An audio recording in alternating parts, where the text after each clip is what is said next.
Juzi niliona waziri fulani akiita press, akicastigate president, akicastigate security agencies. The level of pretense that we have in this government, in this country, iko juu sana. Wewe ni cabinet secretary, unaketi kwa cabinet, unaketi na rais kila siku, unaongea na polisi kila siku, unaita press kulia juu ya polisi. Justin Muturi, na unajua sheria, ulikuwa speaker. Leo mimi nakuambia mbele ya watu wangu, ile kiboko tulipiga Gachagua ndio inakuja kwako. You resign ama nikutoe. Vile tuna resume bunge, because tuko na siku 14 ndio to resume bunge. Justin Muturi, you have 3 options. Ya kwanza, resign. Ya pili, apologize to ignore your maneno. Ya tatu, we impeach you. Tuna collect signatures, uende nyumbani. You cannot serve the government of Kenya yenye unalima kila siku. Ati yo maneno namna hii. Sani yako anashikwa akifanya ukora, unasema ni abduction. Na wewe sani yako alipatikana kwa bar na vitu zingine za kufuta sijui nini, akashikwa. They say that they have actually recorded statements from the other witnesses who are with my son. Among them the Honorable Mark Mwenje and another young man, Mark Mwenje's driver. They say they have recorded a statement. They have also recorded a statement from a gentleman who was with my son in his car called Marango Imanyara. They say they have recorded their statement. So they are now busy processing according to them. Following your statement, some leaders have now come forward and they're saying they're calling for your resignation or even orchestrating an impeachment motion against you in Parliament. First, how do you respond to this, and is this the beginning of you breaking ranks with the government? Bring it on, eh? I mean, at my age, I'm not the kind of person to respond to some of it is really very perfunctory statement made by fairly inexperienced politicians.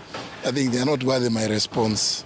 So if anybody thinks that I don't know what I'm doing, then they are up for a rude shock. When he was appointed to the office of the Director General, because of inferiority complex, he chased away all the people who were senior to him when he was in the service, therefore crippling the capacity of that service and making it dysfunctional. 3 directors were chased away and reassigned to desk jobs in ministries across government. 13 assistant directors, men and women with proven track record of intelligence collection and analysis, were removed from the National Intelligence Service, leaving a shell under a clueless Director General who has no capacity to run the organization. And that is why the security sector was caught off guard by the intensity, the anger of the Kenyan people, the agitation of the Kenyan people, the resilience of the Kenyan people. Had Nurdin Haji done his job, we will not be where we are today. He has no capacity. He is out of the country most of the time on business trips. The country is on his own. My boss, President William Ruto, is exposed. That he has to back down and admit that he has hurt the people of Kenya. Yet this matter has been in public domain for the last 2 months. I want to say that Nurdin Haji must take responsibility for the deaths that occurred. He must take responsibility for the mayhem. He must take responsibility for failing President William Ruto.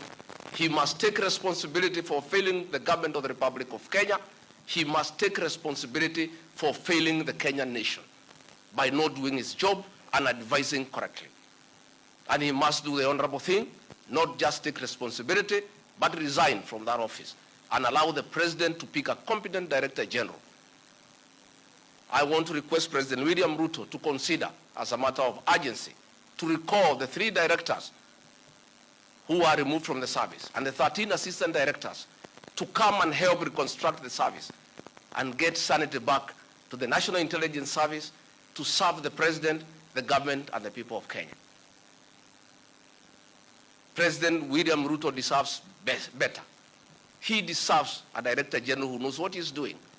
He deserves a National Intelligence Service that is effective and that can analyze situations and keep him and the government informed on what is going on.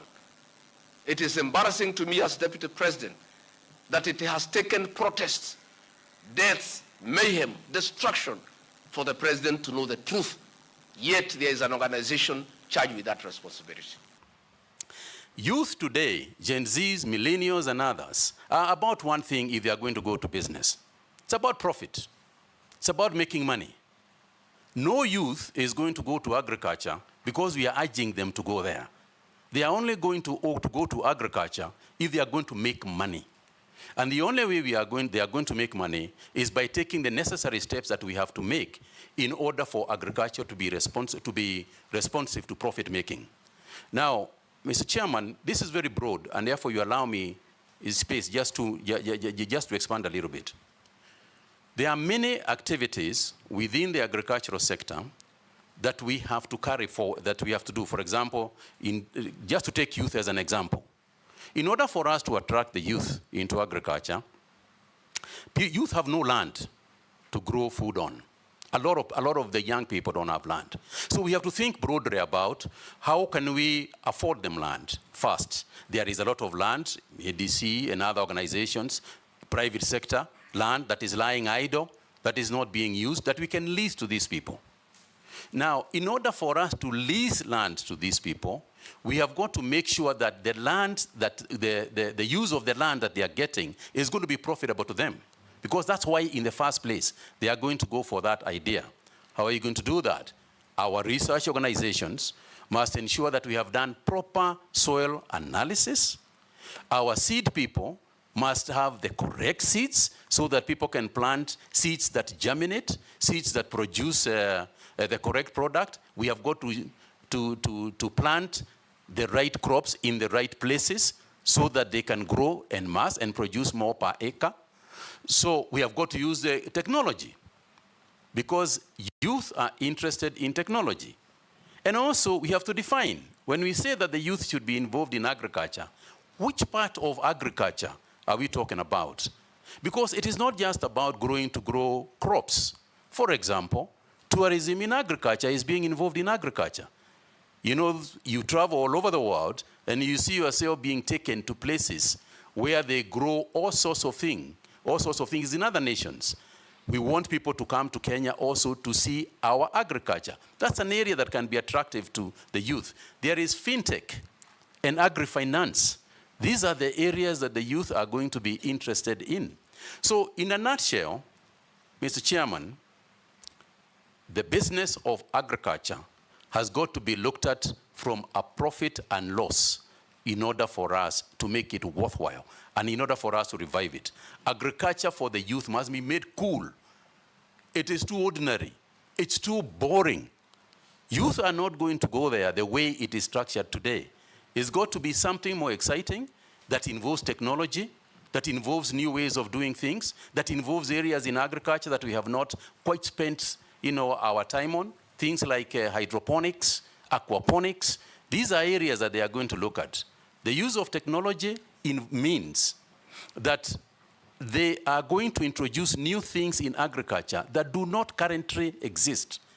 What does that mean, therefore? It means that the training that we are going to engage in, working together with the ministries of education, we have to look at the training that we are giving the agricultural sector, the agricultural students.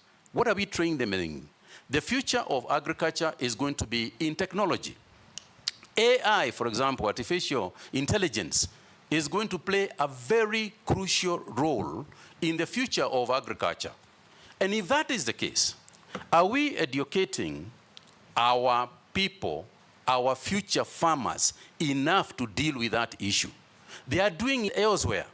If you go across the world, they will be doing that. So the question is whether we are preparing ours to compete with the best in the world. Kwa timba kali za Afrika, Durb Radio ndio mpango mzima.